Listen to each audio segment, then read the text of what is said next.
All right.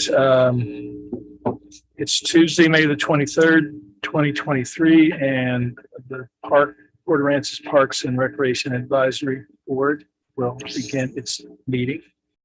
Call to order. First item on the agenda is to welcome Tom Erbaugh to the group. You'd like to say anything or? Oh, I'm good. Be here. Do you know Grace? No. I'm Grace Collins.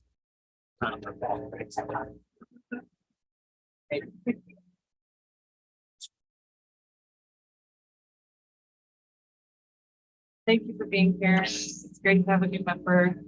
And I love your background. If you don't mind sharing your background with everybody, I think it's a great fit for the Parks Board. So I'd be interested to hear a little bit about that.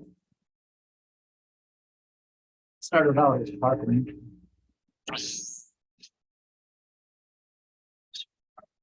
Natural resources. Sources. Parks and Recreation. And we did that until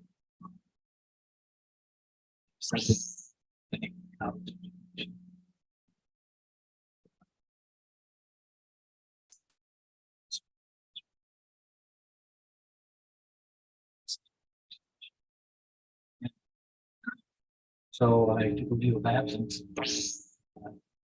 Now we get environmental science.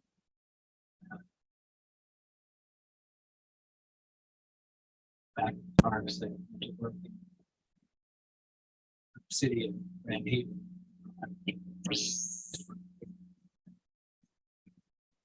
I did that and then I went to the Boy Scouts of America. So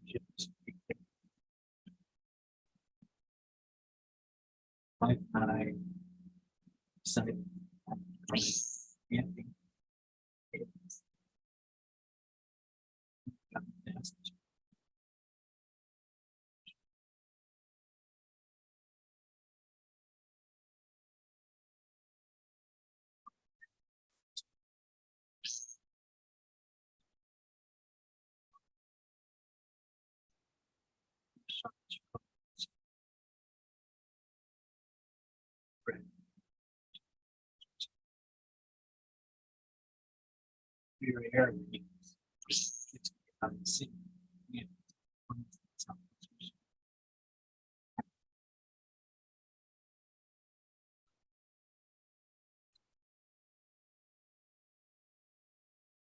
We did that and then went into education.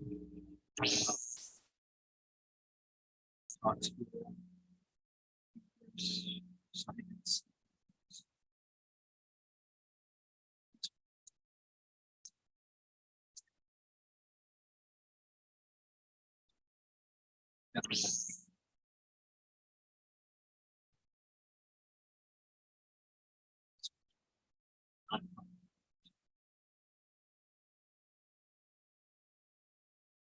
Sounds impressive. Yeah. I feel very lucky that you found the, glad to have you here. How long have you lived for it? Since July. Welcome.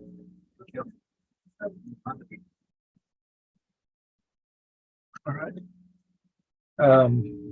This time, any comments will be taken from the audience on any subject matter?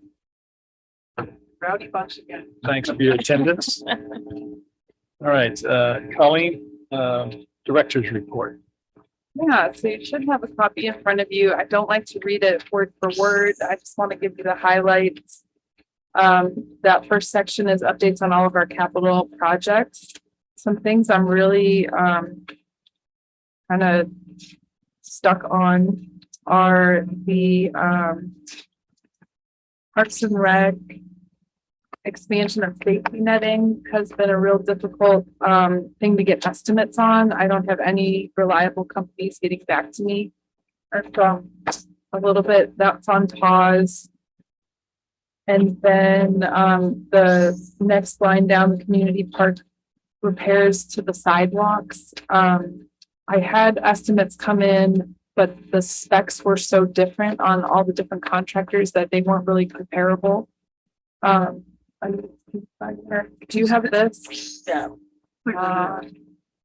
This should have been at the beginning of your packet. We have the agenda And then the, Oh, sorry. I can run and make copies. You want me to make copies real quick? The director's report? Sorry about that.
Yeah, well, Okay.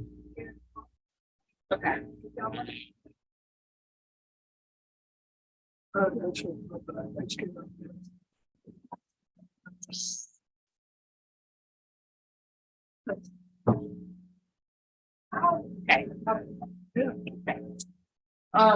Where are we at? So I was under the first section and then the second subsection, RDC, community park ground repairs. So the first bids that came in, they weren't alike enough to, accept the bid. And then I standardized all the specs, sent it out again, and they came in at, one bid came back at double the cost, which is over the sealed bid threshold. Now I'm at a point where I'm gonna have to go out for sealed bids to get that done. So that one's taking me a little while. Playground demo, we took out the worst part of the playground at Roberts Point Park. So there's some empty space out there right now. This is something to keep in mind, talk budgeting, the next agenda item. What we want, prioritized, that might be something to keep in mind. Cameras, pickleball, all that's completed. So the surf rescue station is going to be part of a bigger complex on the block of 9th Street where fire and EMS are going. There was some engineering hangups with that design. And so it's still in the works, but in the meantime, we got a temporary building delivered. They were getting an extra one, like a modular building through the fort. And so Darla added on one for surf rescue at the same time. So those are being leased, but at least it gave surf rescue a place to operate out of. So they have supply storage in there, they have a small meeting space, and they have a manager's office. We do have an interim surf rescue manager right now. Brian Manson is leading that crew, and he has been on the beach since 1986. So he was working for the Department of Defense as an educator and would come and guard for us in the summers. Well, he retired from the Department of Defense and got hired on with us as a full-time head guard. And then the position opened up, and so he's filling in for us while we're advertising the position, but he's doing a good job. And so he's officing out of that temporary building with the surf rescue crew. I'll get into more about surf rescue in their section. We've got a new golf cart for them, their towers up, and Nature Preserve is rocking. They've got grant money for more Brazilian pepper tree removal. They've knocked out a bunch of their capital projects already. They have a gate installed at the south entrance of the Nature Preserve now that's working, so electricity's hooked up there, and they have an automated gate. So we were asking the police department to close down the gates every night, and there's only a couple officers on duty, and if they get a call at the same time that the gate needs to be opened or closed, sometimes it got overlooked, and so we get folks upset with us, you know, that the gate was either open or closed. So the automated gates is really the way to go. So we've got that going on 361. What It closes at dark. Stuck on the side. I think if you're exiting and pull up close enough, it opens. We also have a sign there that says, if you need help, call dispatch and they'll help.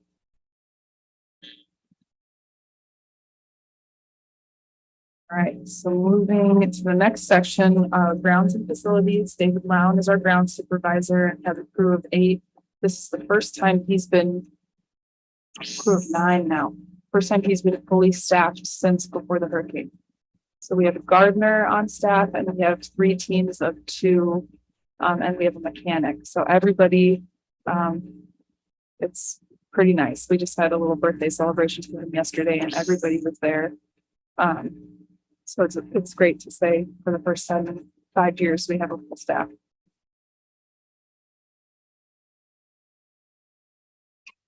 A community pool, Adam Johnson's there. He came to us probably 6 to 8 months ago with over a dozen years of pool maintenance and cleaning experience. And so the facility looks better, in my opinion, than it ever has. The cleanliness and the water quality there are being maintained so well.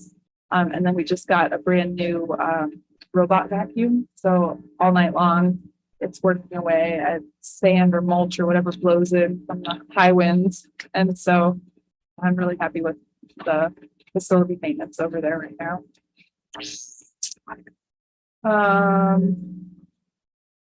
There's new sod in the dog park. We talked about that before our meeting started, but Basically, looks great. good. And the fishing piers, Front Drat Fishing Pier has been completed. Charlie's Pasture Pier, they're just finishing up. And Roberts Point is open, completed. There's been a little bit of feedback on, you know, why are there not trash cans on the piers? So I'm trying to educate folks that when we had trash cans out there, oftentimes they would blow, the trash from the cans would blow into the water directly. And then we also have issues with pest control in the trash cans out there. And then issues even beyond that with public health. I don't know a nicer way to say it, but fishermen would rather use a trash can than walk to the restroom. So I said, let's try the carry in, carry out method, like in a national park. You know, they don't provide trash cans all the way along the trail. And so we just put up signage this week that has a little character of the big brown toters. It has like eyeballs and a little smiley face and says, feed me. And so it says, please use the trash toters located in the parking area. So right off the pier, there's the big brown trash toters. And then we also have a little blurb on there that talks about fishing line recycling. And there's the yellow up to you onion sack bags. We have boxes to dispense those. There's one at Roberts Point right at the base of the pier. And then I'm working with Keep Port Aransas Beautiful to install one at Front Drat and one at Charlie's Pasture.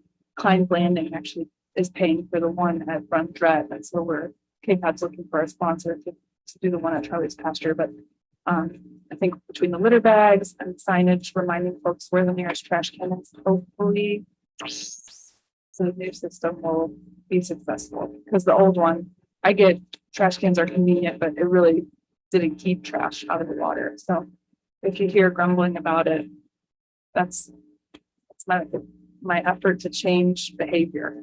It's not always easy. With a covered door type. Well, the problem is over the weekends that they overflow. And so people just pack them and then set stuff next to them. And the other issues with the pest and the behavior still are there. Shower stalls. Regular happens.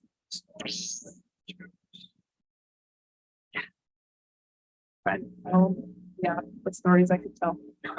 I'll save them for another day. Okay, so a little bit more detail in the nature preserve section. They had an awesome Whooping Crane Festival in February. It's been a while since we met, but the Whooping Crane Festival donated $5,000 to the preserve. That's the first time they've done that, and it's really nice because we coordinate the volunteers for the festival, and all of our birding sites are part of the festival experience, that they're on their bus tours, and we have bird guides at all of our spots. So for them to recognize the preserve was very nice. This is a little dated. They did the Big Sit Birding Classic and they had a phenomenal day out there. They counted, I'm not allowed to reveal how many species, but potentially award-winning amount of species. So the Birding Classic is cool. It's a grant program. So if you apply for a conservation grant, the winners of the bird count get to decide who gets the money. So I don't believe we put in a conservation grant this year. But in the past, we've gotten several $5,000 grants from that program. So It was a great day to speak. Yes, a lot of great people. it was Just a before rainy that day. storm came in, we hightailed it right before the storm. Counted like a large portion of the birds before that storm came. I was planning to come out around lunchtime with the baby and then it was storming and I was like, no, sorry, we're gonna leave Yeah, it was- to the I got pretty good. really dedicated volunteers. If you weren't aware, Paradise Pond is a small nature site that we have. It's behind, perfect. So you're in the Lighthouse Cove subdivision? Yeah. Oh, Channel Vista, okay. So we were able to purchase, along with the developers, 6 residential lots. So they held the lots for us and then they donated half of them for, part of a grant, the Texas Parks and Wildlife Local Parks Grant. So the construction on those sites has started. There's a boardwalk expanding across the pond to the other side now. There's a trail going in from the boardwalk to the street, and then there's a sidewalk going in from the end of that trail down to the right side, the north side of the street, and then wrapping around Channel Vista and connecting to the community park. So it'll be nice to have a tie-in. One of my goals with all of our nature sites is to connect everything so that you can hike or bike through the majority of it. It's a real common concept up north. I came from Cleveland and they have the emerald necklace around the municipal suburbs. And so having it all connected is something I'd really like to see. And this is a big part of that. So the sidewalk is in, you can go back to that corner of Community Park and make your way to Paradise Pond now. The boardwalk is still under construction. Well, oh, and so that was a nice little, we did a change order on the construction because we realized when we were walking out the new sidewalk behind Channel Vista, that there's a sidewalk that dead ends on your main street. And so your Channel Vista sidewalk now ties into that trail that we connected. There's a little, like lift station down at the end of the street. So just to the left of that, there's the sidewalk now connects to that trail. Yeah. That was a kind of on the fly thing. They're like, oh, we didn't think about that, but we did add it in. There's a photo of the boardwalk under construction. And then the last point in the nature preserve is that the South Trail has been opened. It connects now to the birding center. There is a small section between the birding center and the south portion of Charlie's pasture that has not been finished, but that'll be in the works. Probably budgeted in next fiscal year. Maybe in a grant that Ray is working on now. So I think these surf rescue numbers are dated now. We had a real last minute burst of applicants, and so we structured our training differently this year than we have in years past, and we have 2, they call it OLTC, it's Ocean Lifeguard Training Courses. So instead of hiring a new guard and kind of letting them shadow other guards and training them throughout the summer, we are doing an intensive 2-week course. So you get through this course and then you have all the skills that you need to be a beach lifeguard. And so there's I think 5 in the class that's currently going on, and then June 5th, there were 4 or 5 in that class, and we just had 2 or 3 that are going to be added to that class. So, for the first time that we're able to have that many guards at the beginning of the season and know, that they're going to be either guards or they're not after 2 weeks, is really going to be helpful. We had more returning guards than we have had in previous years. And I think having somebody with all the experience that we do at the helm right now is giving guards confidence to be there and want to be there. And I think it's a good thing right now that we've got going on. We did send 2 lifeguards up to Galveston for a week of training on our PRWC, which is the jet ski. And so they learned from Galveston Surf Rescue, which is a long-standing USLA organization, different rescue techniques. And then they also learned how to train people on rescue techniques. So those 2 head guards are coming back here with those skills to be able to train our staff on the skis as well. Are they using ski? Yeah, they actually used it this weekend. On Sunday, they had a rescue. 2 paddle boarders got blown out about a mile offshore, and there were some sharks in the water. And so they were panicking, and a couple surf rescue on boards paddled out to just calm them down, and then they see the predicament.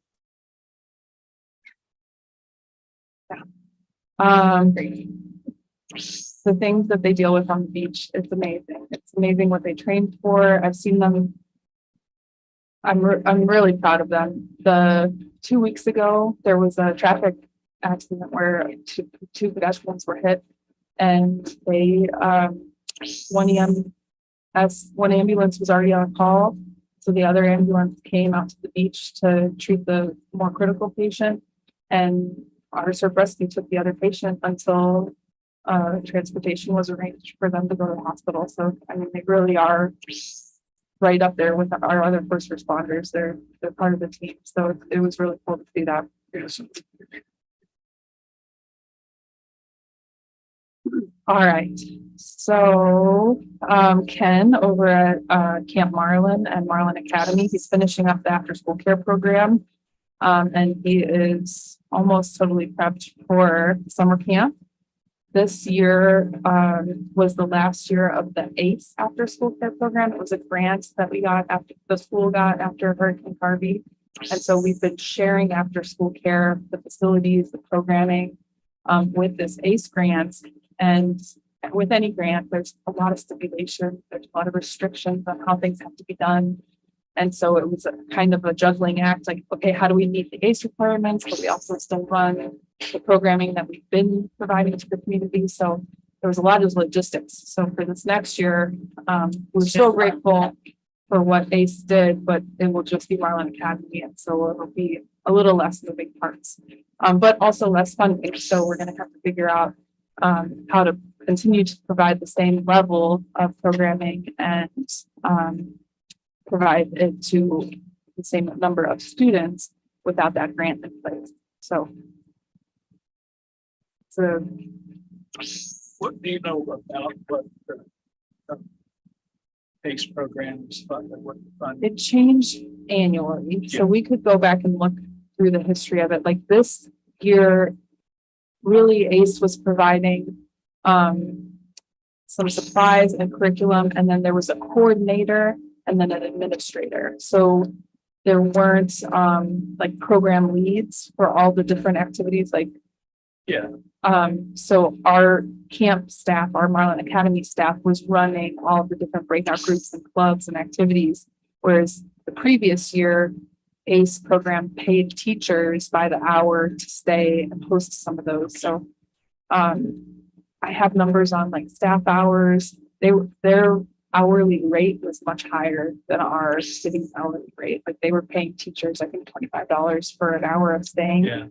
And our starting rate at Marlin Academy is $15 an hour. So there's going to be some things that we really are going to have to look at how we're going to facilitate all these different activities. But what I've asked him to do is basically map out what a whole year is going to look like. And so I think we're going to do it at a semester at a time breakdown. And so we're going to have you know, this is when fishing is gonna take place, this is when kickball is gonna take place. Right. And so we'll secure leads for those, well ahead of time, so. We're gonna be okay. To the campers, the parents, everybody. Yeah, and there's actually in your packets, this portion I prepared for city council, it's an infographic, and so the text is kind of small because it's supposed to be on an 11 by 17.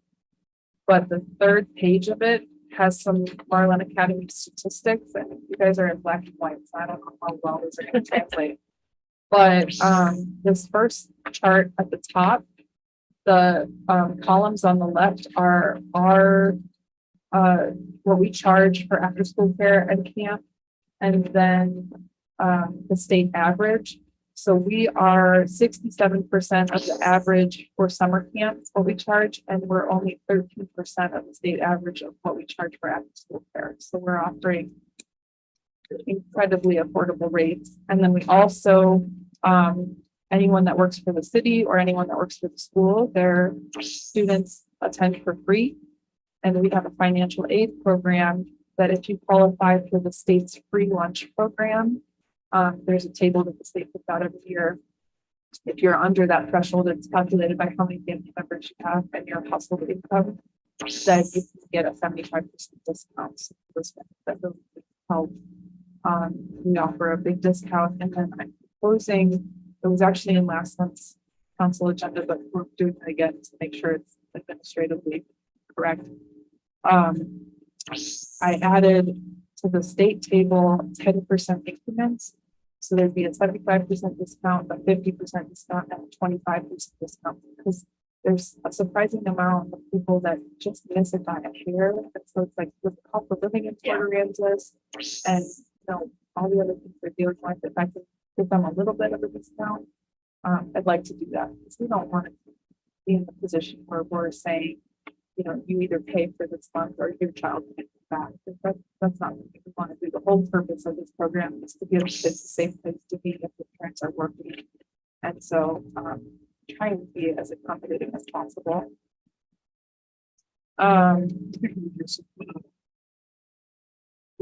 Sponsorship. We have in the past, so Ken always gets support from like the food pantry, which is money for snacks, and different organizations like that have always stepped up if Ken has money. So the nice thing about the city is they've never asked me to balance my budget as far as the revenue that we're generating versus what we're spending. And staff time supplies, we get a line item for the budget, and that's what the city designates for this program.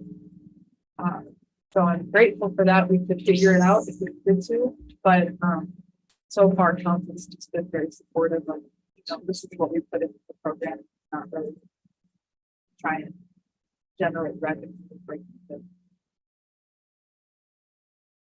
I'm glad he is figured it out the cost.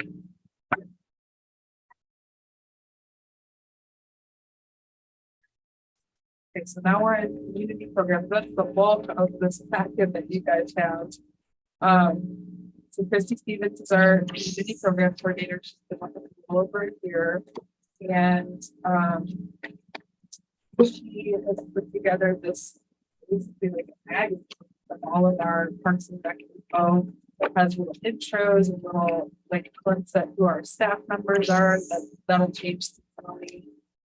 All the amenities that we host at the parks, staff directory, the National Parks and Recreation mission for the year, each passes. This is like the stuff that she gets called and asked about frequently, so she puts in there. And then it's our program lineup for the whole summer. So you can see tons of stuff going on top of summer camp. There's all of our programs for the community.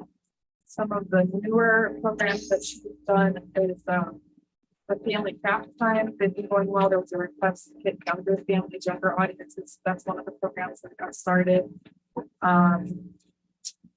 She's doing a national skateboarding day where we talked to the board house. They were hosting a skate event out there, and so it's a help that grow. Sunset Sounds Junior is another new program. It's an expansion of our Sunset Sounds concert series at Roberts Point Park. And so these are concerts designed for kids 10 and younger. And I'm really excited about them. I think they sound super cute, but like one C of the Key Lines is gonna come out and they're gonna sing, you know, a song for that age group that I just think is gonna be super fun. Can't beat the atmosphere at Sunset Sound being on the Ship Channel part. So yeah, I'm excited for that one. I thought it I'm was a super excited. cute I idea. saw it, I'm like, Yeah, I'm gonna bring that beat out. It's great. The teen only bonfire is a new program. That's another audience that we don't hit or interact with all the time. We employ a lot of teens, but we don't do that many teen programs. So that'll be a kind of a try it out, see how it goes. We had a teen end of the summer pool party last year that was well attended. So this is kind of an expansion of that. Glow Ride, page 10. We did that last year and it was like cool. There's a group out of Corpus that does this pretty frequently. And so they made a video of the one at Fort A. It's on our Facebook page. If you dig back, you can probably find it. But they had the police department help out with traffic control. And they drove through town and started at the park. They went down, cut off and Appalachian and down Allister. And it's just a bunch of glowing bicycles at night. And we talk about safety. She has a partner that provides bicycle helmets, so she's getting them involved somehow. That's kind of a brand new program, but it's a cool one we have done a lot in the past. Will we provide glowing things for kids? Yeah. when was the slime thing rescheduled to work? June 10th. June 10th. That program had registering. I was so bummed about the weather. Yeah. But there were so many folks interested. So June 10th, what time? I think the same time. It's in 4 to 6 or something like that. Might quote me on. I signed up, yeah. We've been trying to get Surf Rescue more involved with community programming because it will help us recruit guards in the future. So there's a program that they designed, and then there's also a 2-mile community paddle. So from here to the jetty and back is about 2 miles. They wanted to go out to the jetty. That makes me nervous. So we're just doing here to jetty. We're not going too far out.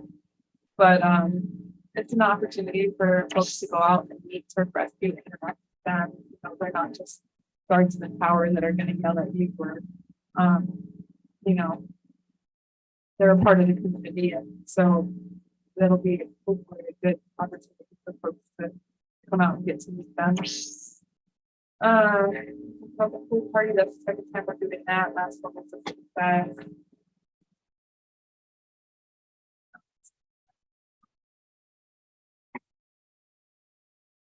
So the youth program that is this junior lifeguard program, this is brand new as well. It's for 13 to 15-year-olds. The next 2 weeks that we were going to try it.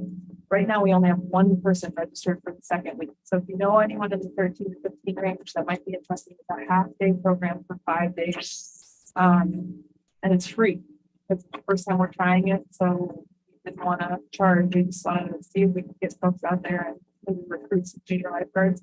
But we haven't had the sign up, so I'm not sure what the holdup is. It's hard to get that age group. So that might be that it's just not something they're interested in, or maybe they're using some plans. I'm not sure why we're not seeing enrollment, but we're not. So doesn't make, I told them it's okay. We're just trying it.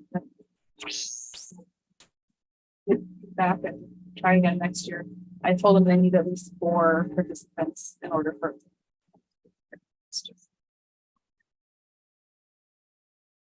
And I think that's it. Everything else in there is pretty self-explanatory. Call for volunteers. We're hiring.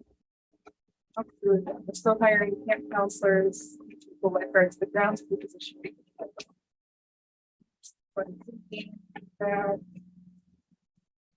Oh, 4th of July. Are, getting some bands up, so while you're waiting for the fireworks, there's gonna be some music playing. Boombillies are playing 4:30 to 6. And then, a tribute band from the 80s is gonna be playing 6:30 to 8. So that'll be a fun kind of, atmosphere while we're waiting for fireworks out around.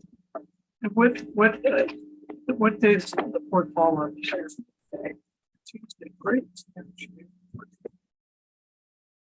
So you can come swim with your child 5 and under 10 to 11.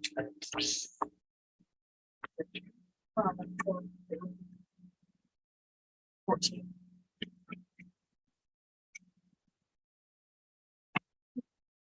Talk about.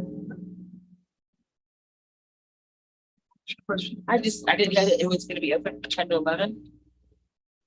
Or 5 and under. Is that right? Sports program. I feel like it's Shallow water road. parent talk swim time. It's new. And Saturday's at the bottom of the page. Ah, okay, it's new.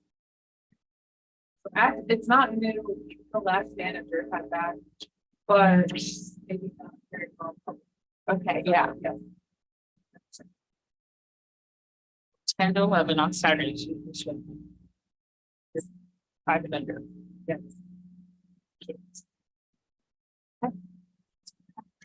I feel like it's new. I would know. No, Dana actually started that, she had a little one, that age, so, yeah, it's been around, but just probably not well. So I think that's everything. Try not to go too long, I feel like I have to transfer. Does anyone have any questions?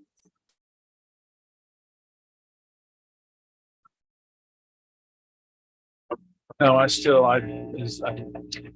been here for a couple of years and I still am amazed at what the department does. For such a small city, it's just amazing. Yeah. Well, Christy, so she came from San Bernardino County and hosted, they didn't do like small events, they did really big, multiple thousands of people events. So she was working at a fast pace and very detail oriented. So because we don't have multiple giant, she was supposed to be like dance fest on a regular basis. So but because we don't have that kind of stuff, she's staying busy with all the, small programs. So she's been a wonderful asset to our department. It's right in. Okay. Next item is general discussion on upcoming board term expirations. Yeah, well, Linda let me know that John, no. Oh. Okay. We would love to. Like reapply, but you're. So I have to read, what do I read? Bye bye.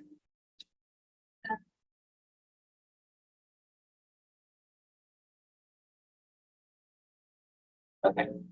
I haven't. I'll take one with this and I'll drop them off.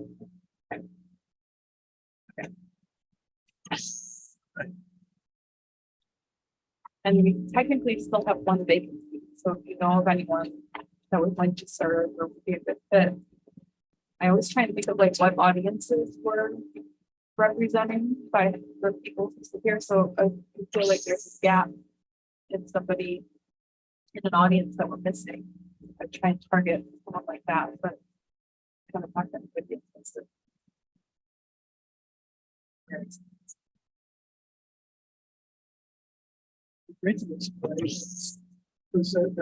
very involved with Winter Texans. We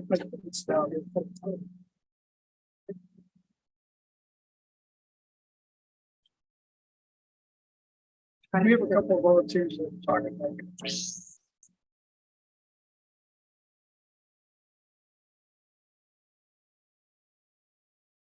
All right. Next item is to approve the board minutes, board meeting minutes from September 26th meeting and January 17th meeting. It's about what happened with the September 2022 minutes. Why did they take so long to come to us? Yeah, we just, because our issue with meetings. Yeah. Yeah, that's right. I've read the copy of this, of these minutes, yes, the most recent. September.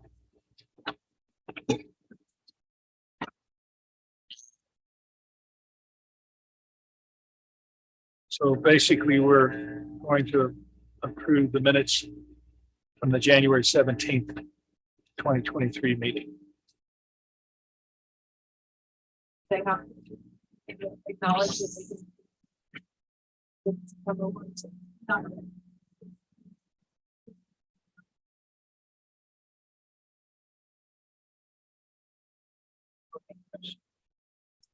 Yes, entertain a motion to approve. Say Grace and then Cliff second.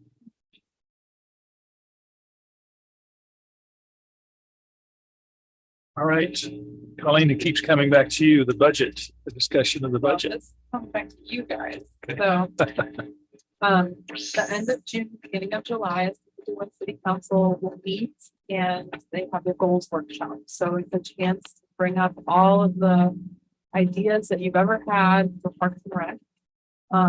We have the benefit of just having gone through the Parks and Open Space Master Plan. And so we've had a lot of goals identified for us. And so I'd like to hear from you what rises to the top of your wish list, what you'd like to see done, anything that's not in the Open Space Master Plan missed or has developed since the plan was finalized. But this is a chance for you guys to help me craft what I'm going to bring to city council and the order of which we want to present it in, because there were 116 recommendations made in the open space master plan. It's gonna be a tough sell to get all those, even if we just went to the first year recommendation. They did break it down into a timeline of 10 years. It's still a lot to ask for. And so I just kind of want to hear from you what's most important to you, people that you're talking to, and that'll help shape what goes to council. And then there's time, like if you draft out exactly what you wanted today, this is a good chance to talk it over with each other. But you can always email me or come visit, share with ideas that you have, like the open space master plan for detail, if that's helpful. But this is just like an open opportunity for you guys to share what's important to you. I'd like to see us move forward on the first part we talked about. Calling it center neighborhood park. Well, it gets a better name, that's just what I So should that's call it. kind of already like, if that's on. Currently, city council has approved the planning and engineering for it. They have not blessed funds for construction yet. So I actually had the first meeting for civil engineering for the site yesterday. I'd like to see it, I think as things get so crowded in the summer, that having the space further out that space with the free space of The nature, the 33 acre nature. yeah, that's something about the water tower against.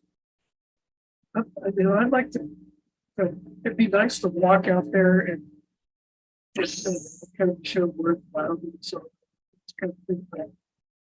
We've got some specific areas. There are renderings.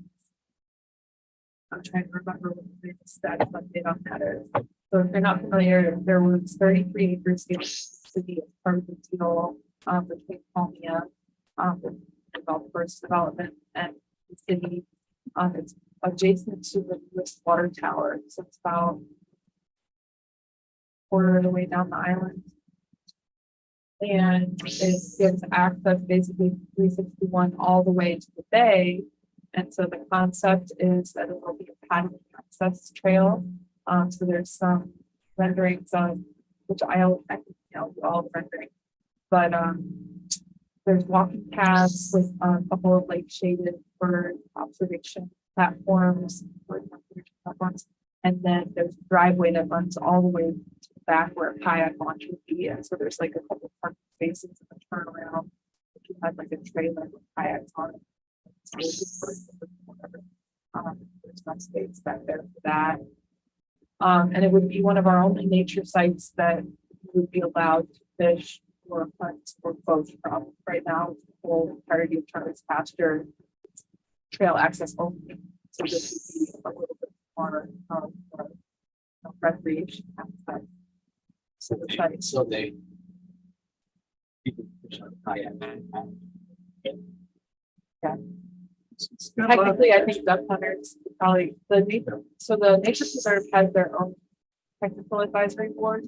So they're gonna hash out what the site rules are and all the details of that location. But like I brought to Ray the idea that what if there's a dog that they want to bring on the kayak, or we don't allow pets in the nature preserve, will we allow pets at this location, so they have to work out those ideas. I did some research on pet things, just the presence of pets on a trail, which is wildlife out. And so, We have to allow for.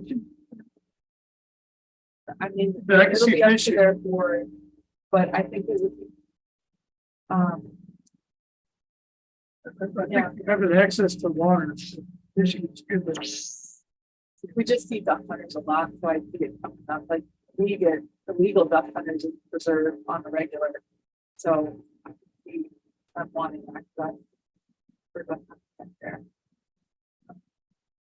you just said that that's allowed. That's a current rule. I mean, that would. It's kept the same. But if you feel like very strongly that you want to have some say in that, I would encourage you to go to. I don't. She can put that big.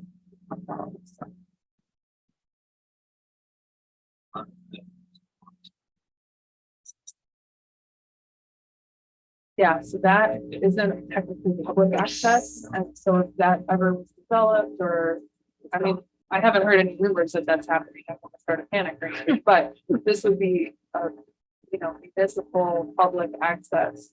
To launch a kayak, yeah, It's what the- or a paddle board, or, it's a great sponsor. Go out to get a wild bird. It's great to do. Because we do lose access. to the- yeah, there used to be like a couple of gates that were so open.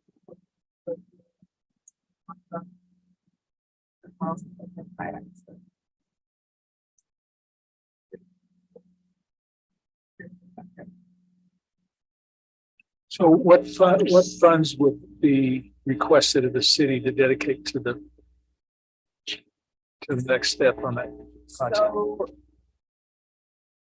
Both of the neighborhood park and the 33 acres, I believe, are hot tax eligible. So the 33 acre park would come out of the nature preserve fund, and the neighborhood park, this is where Darla gets involved. She assigned the most appropriate funding sources. We also have the RDC, the Recreation Development Corporate. They're a board that will have to approve the budget before it is finalized. And they are funded through 0.5% of sales tax. So there's different sources that we don't have to figure out what we like, where we think the money should come from. At this point, for the goals workshop, we just go to council and say, we really like to see this happen. And then if they agree, Darla will help figure out where the Figure out what money it comes from. comes from and what the cost would be. Okay. It's my job to get estimates ahead of time. I come to them with what the cost should be. Until we bid stuff, never really know, but I'll try and prepare numbers for them ahead of them. Okay. By September, you have to have 3 part numbers. That's what we put in. the budget. Wow, that's process. So. I don't know. whoever does it. Where are we at on the, I mean, the two biggest things in my mind, where are we at on the? What do we say? The facility, So that's another offices. terminology you want to. I'm gonna say the facility So Parks and and your Rec office. is operating out of, I'm kind of restating stuff you guys already know, so that you are caught up.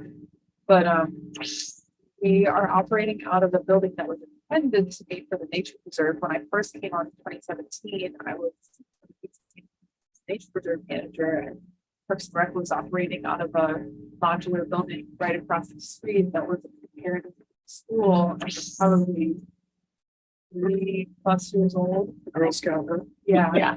And so before the hurricane, I ordered a modular building to be a classroom space with a couple of offices for maybe myself and an educator.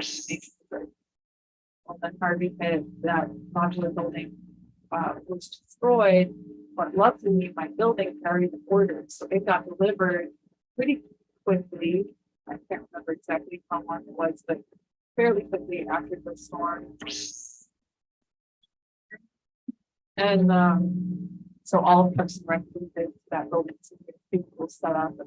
Ken and Christy and Ray and myself are all operating out of there, and it's not really an adequate facility at all. So number one ask is, can we improve the situation where our staff out of?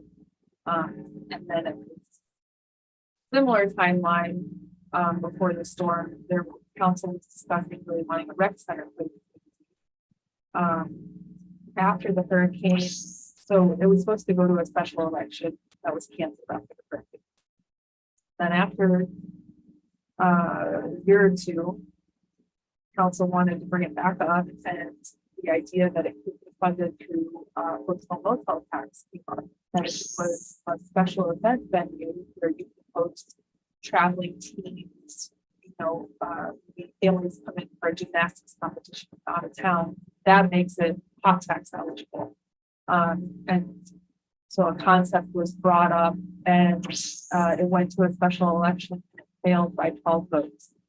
So I think there was some confusion amongst community members on what the real intention was. I think at the time there was sentiment in the community like we don't need any more tourists here, and so bringing in large events is not something we're interested in. And really, 6 votes would have swayed it the other way. So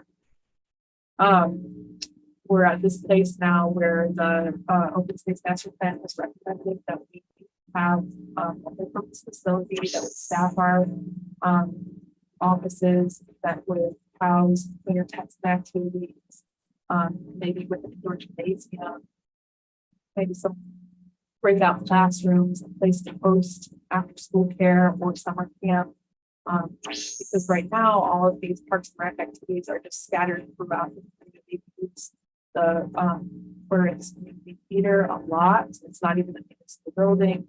And then the community center and the civic center, we have, as long as they haven't been booked by an outside event. So if someone wants to host their wedding at the civic center, we can't do exercise classes. The wedding is bringing in revenue, and you know it trumps it, so that we get bumped. And so then our calendar looks unreliable, and we don't get as much sign up and participation.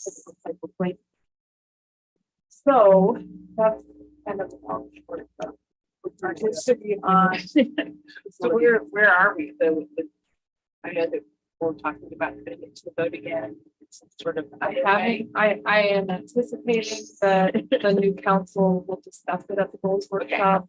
I obviously have a need. I want to bring it to them and say, listen, growing, we have all of these awesome activities. We'd love to have a reliable place to host them and a more accommodating space. We're definitely making it work, and you know, it is something that we said for partnering with other, you know, organizations with the community, but I would really like to see a multi-purpose. Yeah, it's not like, you know, we all can't like, do all these things out of the little state. It's too much. Yeah, well, it's the bottleneck of the programming. Like if we have a bigger space, things will grow and improve and quality will, you know, improve. But But it's just been for that time to shift So what would happen, I'm envisioning would be, I would go to the goals workshop and say, the Parks Board has a recommendation that they would like to see this. And then they would discuss it and decide if they want to support it or not. It's always tough because we're still in recovery, still we're building a police station, a fire station, EMS. So when council is looking at all of this stuff together, it's a lot to do this, and so we really have to justify like what the community is saying that they want, this is what our staff needs, like we have to have a compelling mass. We can't just say, oh, it'd be nice. There has to be some legit behind it. So I'm happy to break down whatever your request may be. It is in the top 10 list from the master plan. I think this is item 1 or 2. So, do you have a vision? I mean, yeah, kind of going like pushing what, it was on the top 10 list, but. Yes. Yes, and then just me on the like personal side, or not, it's really not side. And you may already have like, because obviously the whole big works recommendations for Robert's Point was in there. And that's, and I mean, what's being like, as far like the equipment that's just left there, just as far as the pickup, is not even barely usable. Right. Like it's not me. I think if I was to play on it, well, now community needs repairs too. But they're not Robert Point. Are you still thinking of facility being combined? But as I'm saying, that's the whole, that's like there's So the rendering of the master plan, Having a the community. multi-purpose facility, are adjacent. For the future longer facility, there's one welcome desk where we tell people about the trails, we tell them about exercise classes or whatever. And because we're a small staff, can't really be everywhere. So kind of one nice welcome center that caters to as well with all of our other activities. And that It's kind of like a fitness center, basically. Or yeah, reception. if you want to contacts, which seems to be by far the most useful option for getting something like that, it's going to have to accommodate visitors in one area. So nature preserve contacts, so we have a nature education welcome center. That's docs, but with that Georgia those types of activities, it's going to have to be a competition. Be able to justify having events for its name. So I can't just be like, I'm gonna work out. I mean, what about, what about like, because it seemed like, our pool, our pro and our operator, it needs to, some of the things together. And so, does it have to be multiple, say like, our swimming swimming's now all the time, that like, I'm not sure what the threshold of events is, say, okay, this is a accommodating folks need to get contact. Yes. So I. See, there's It seems like arguable. that the host, the. I guess people out on the weekends because of certainty. So, It's gonna be. We're gonna list Scott Jocelyn, who's Hotel and Lodging Association, of the state of Texas. We're gonna try to do like we would do some, anybody that's interested. So those are good questions, because there's some great ground that no talk, see tax levy, it's supposed to be. Diversity in spending. By municipalities. There's something to be said about enhancements that bring more people in. Other hand, I don't think it, I know a lot of times it's looked at as good base, but really,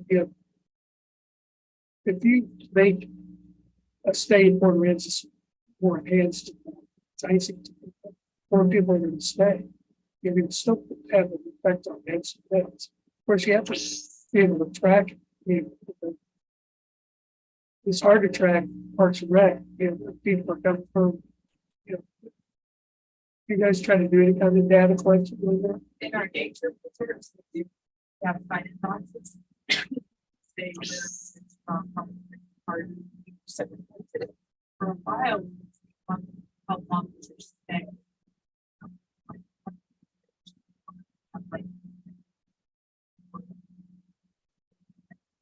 As of liability, we now have them like registered.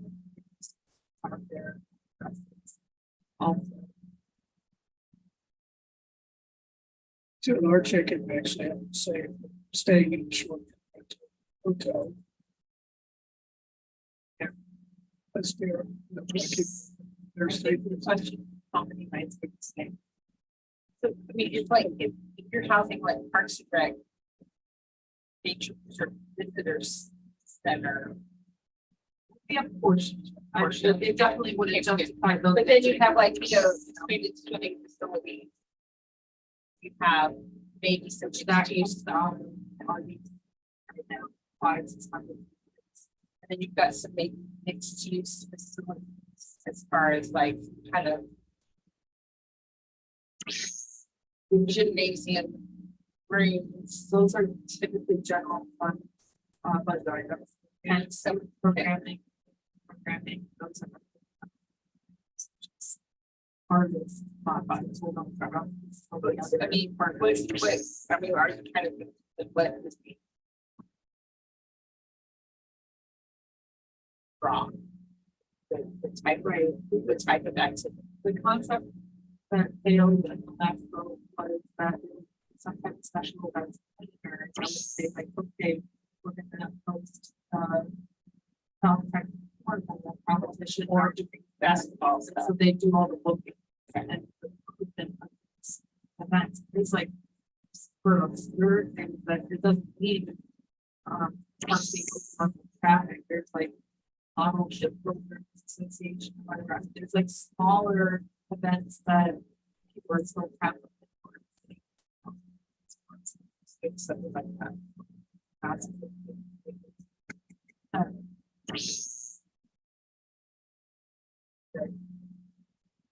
yes, it's good. So that it's also, I mean, obviously, like, that's beds, but then we also have access for our folks to like have this living to be able to use. There are none for us to use. We are predominantly running programs for that. Yeah, and that's not, that's not a thing. I want to partner with us. They think the market states that we have, and it's successful, but our staff.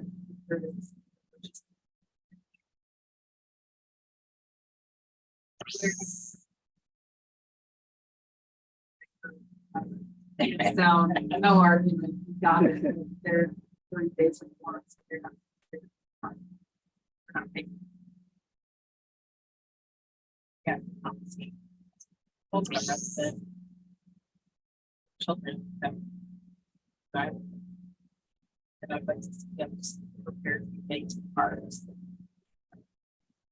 I go out to I haven't been to Robert Park in a while. It's like, so it's like you have to like when you're talking to people that are from out of town, like, oh, we're gonna repair it saying, do you know what I'm saying? Yeah. Or they know. I know, and there's some pretty bad rough spots around the community park. We just got places to there's that.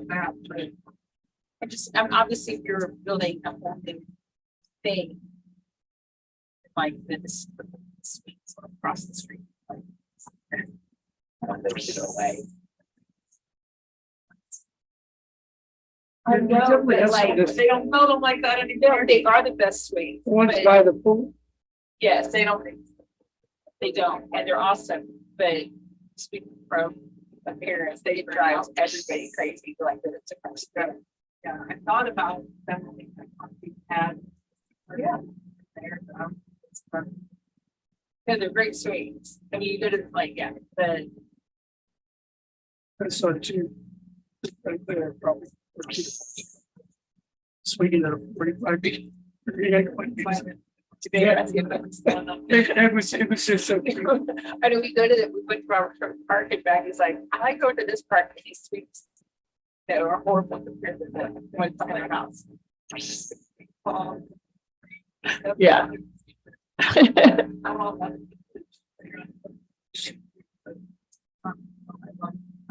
I might have, I do have to leave in 8 minutes. Okay.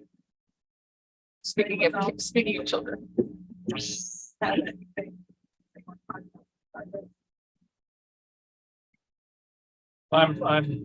My interest is also in the facility, but it seems like it's a cluster trying to figure out. We want to create, the offices and facilities you need for management and administration program. Just go that route, right? The city has to figure out where to get the funds and what that facility would look like, so you're not building a huge recreation facility. Want the big recreation facility, then you need to somehow tap into the hot tax money. And to do that, then you've got to bring people in. Well, then you've got a facility that needs to be large enough to, I mean, there is a huge market out there for club team tournaments year round, volleyball, baseball, basketball, cheer, meeting, dance. Brings in families, the participants and the families. The Now dance. you're talking about a multi-million-dollar facility. So loud.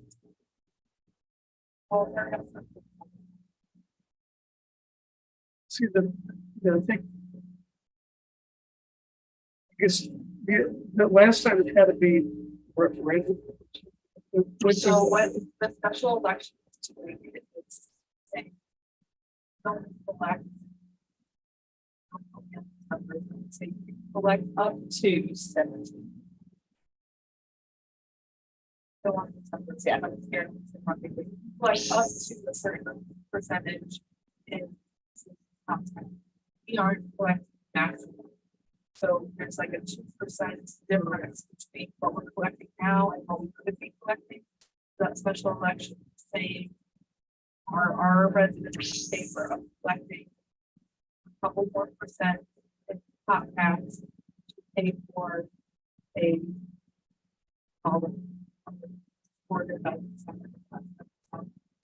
Can it be done without doing that? Because I guess, because when I did submit all the hotel rooms. Talking about that. And then. Because they feel like they're already paying so much. Or could it be phased, or could it be paid for when regular hotel occupancy? I do know that we collect less, and I never like less. Yeah, I want to say it's like up to 7%. Yeah, that's. But. We're still in one, you know. I don't think anybody makes the decision like what's it, the top tax, like those should be the top 500 or based upon that information. So they just go over and about that. Yeah. See, can it be done with a election? As a part of? I haven't heard any.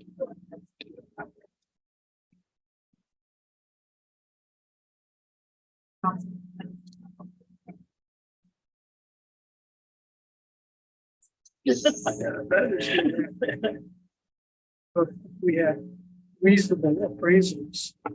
If it would not, would be a little. Didn't agree with that. Oh, yeah. That's going on the third. Okay. So Lana suggests, because Grace needs to leave, will we still have a quorum? If Grace has to leave, Yeah. we need to wrap this up before, I think we have for. okay? Actually, five. But I don't know if I want to keep talking about this if Grace has to leave either. Ignoring her input, I've said five. okay? Yeah. But the reason why I asked those questions is, how to make it more solvable. Yeah. Is there a way to do So it? that's where I think it's up last time. Like a better way to say that. But also think the attitudes are different now and they're like makeup, it's like, I feel a little too soon after heartbeat. I think we have a lot more families and different full-time residents. So the, other thing to find, like, so we have a 10-year parks and also have going on at Rogers. We had brought that project, I want to say that's a $1,000 price tag on that. And so we'd rather have that first, I think that would be good. And we have, these more development sites. I want to check in on how, where we're going to that. I never asked for that much before. I don't know how it would be received. But something to think about is the timeline with these big ticket items. I think the nature preserve stuff can be asked for at the same time as other big ticket items because they have their own very good contact, but stuff that's not nature preserve, not those are the things that we ask for it all at once, we staggering. I think you asked for it all at once because the Roberts Point Park is already getting the facelift of the pavilion and the harbor fest and all that. And it's like kind of it's our, well, the Port Aransas, this is who we are, you know, and it is a little rundown and it does need to people to do things that can't be kicked down the road anymore. But also in of like improving our community park and improving our facilities for swimming and for events and for your offices any longer either. You know, and I think that yes, you know, I don't, those are probably looked at the top 10 things. Those are probably time and the 30 and then the, you know, the launch thing, but the launch thing is not the kind of money that I don't know you. was that. Yeah. Yeah. Yeah. But I see that being. And I think I'll- But we've never asked for something. They've said. Yeah. And, you know, so that's just my thought is that like, can't, as far as the way we're now and growing and just, you know, say no to one and not the other, but then you have to take it. That's right.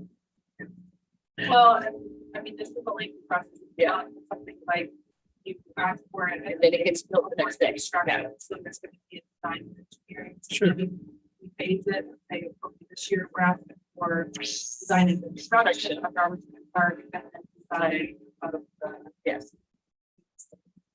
Maybe these so we did the offices, the classrooms, everything except for big 2 days of which would be a big chunk of the building. Maybe you could do 2 days. You know, as phase 2. Just to get That's you what into makes the funds available though. That's what they did for the event space, it's where it says. It's the conference. So, I don't know how. It's in phase. Try to budget for this, Zach. I don't know. We want to have space for all of our current staff. And want to have space for their still starts to grow, they all are kind of. But it could be scalable. I mean, you could do that. You could identify the facilities that you need. Right? It's called the offices in conference. So there's gonna be classrooms, things, meeting rooms, people can use. So, there is much. I don't know where we are with the actual conference center proposed. I think that maybe, Wait, because Jeff Webb could back down. so I wonder if there's still. Or parallel there. What I don't want is to build a facility that we can put out of all this. Right. The other thing to consider is. The other students will summer and the summer camp. You know, like. Sure. That's There's a right. balance. That's why it needs, it's going to be a big facility to serve all of those needs.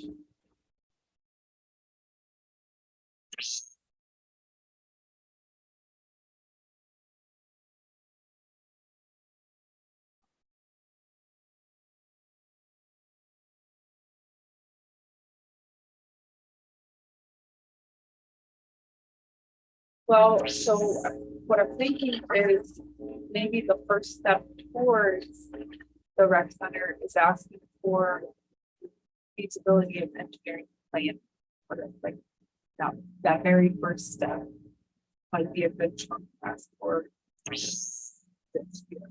Whether that means, if we had a special election, using contacts, we could use that money right away. Whether council feels comfortable paying for just the feasibility and engineering out of like the RDP budget, I don't know. I'm not sure what that looks like, but typically engineering costs are 15%.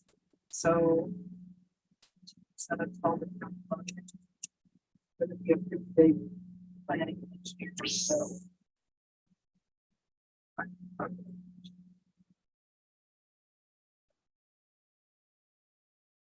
just like, let's say construction costs have gone up significantly since.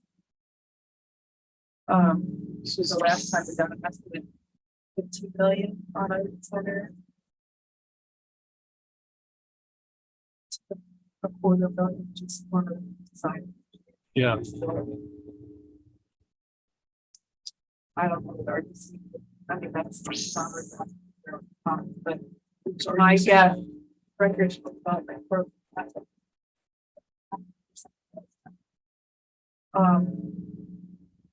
But I feel like they would want a special election to happen for that one. Contact if the special election. So maybe the ask on the ballot wouldn't be. Maybe the ask is for the whole thing. I think it's the first step. So why do you think the person asked failed? Different reasons, I think. There were some hotel owners that said, I don't want to charge more, I'm already getting. Right, I had not heard that up to today. I had heard there was some local effort on.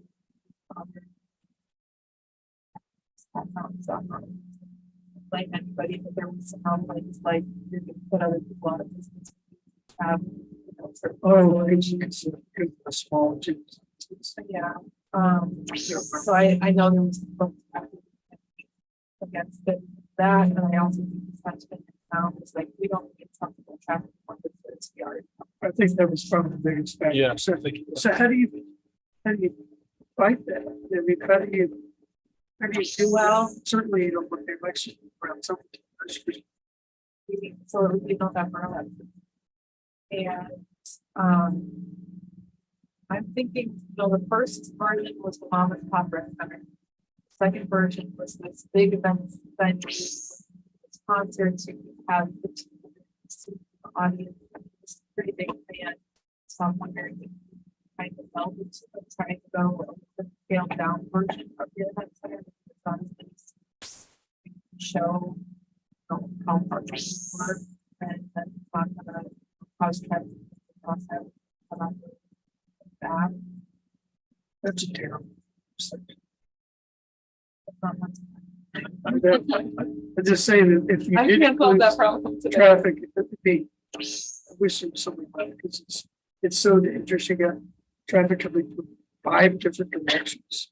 There is a street bond that was passed and Ross Avenue is on that bond list. The design has not been done, but I've been sure that sidewalks are a part of it. So that was one of my top 10 items, was improving accessible community parking burning center. That bike lane isn't sufficient. It's the traffic to the dump, those big trucks are flying. So there will be a safer walkway along Ross Avenue, but there's not official plans. That'd be great. Yeah. And plus you got people that the parking into the street, so they're, if people are pushed over more toward the bike lane. It's very hard to make the turn around that RV park and it's not going quite right, especially if other traffic is coming, even in my little car. We always get pushed over in my bike, so it's. I don't know, I wish this for a long time, so I'm glad this. And it's gonna be really great to have a walkway, a protected walkway. Yeah, and like I said, I'm not sure if it's gonna be just like on the sidewalk, like or others, or if there'll be space. Better than a striped bike lane.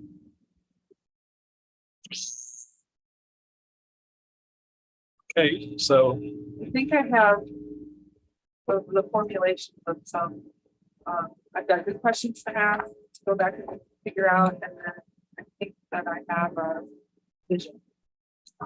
So what I could do is I could draft, what Darla asks us to put together typically is like our section of the council goals workshop packet.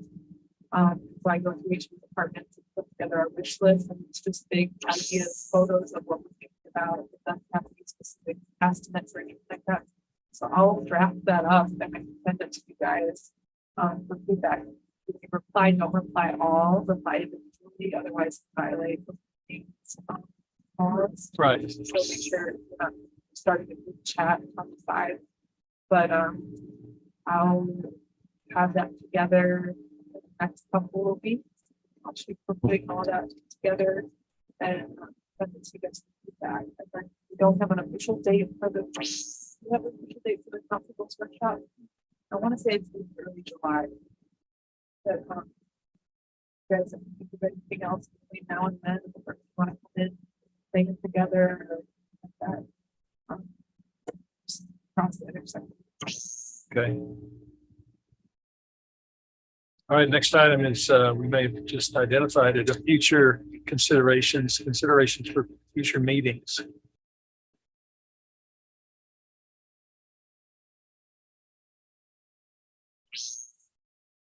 We kind of almost covered that Okay, or interest for about. Yeah. all right. Anything else, Tom? Okay. So, guess I'd entertain a motion to adjourn. Second. So at 4:28, meeting is adjourned. Up. We didn't, hold on, we need the next meeting date. I was just looking at August, that would be before the finalization of the budget, but after the council goals workshop, so we can meet and talk about how things went at the goals workshop. And add any fine tuning or final requests before the budget gets finalized. We met on the 14th. Monday, the 14th of August. It's possible, it might possibly be in Darden. It's possible. I just talked to Jim. How long ago? Be a 10-day. That's like the week of the 16th. It's the week of that. Yeah, but I'll do a more on track. And I don't know if we can pull off of my work schedule. What about the 7th? I'm thinking if we go earlier, the council meeting's on the 17th, so if we met before the meeting, there's time to, get adjustments in or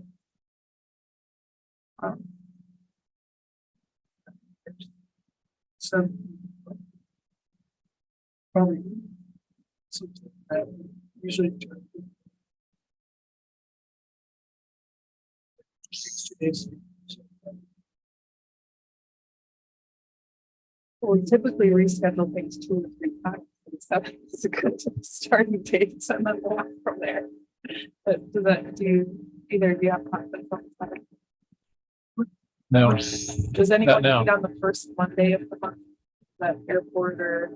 No? Okay. Alright, so we're gonna put it down for August 7th at 3 p.m. okay. Hopefully we can be there. That also helps.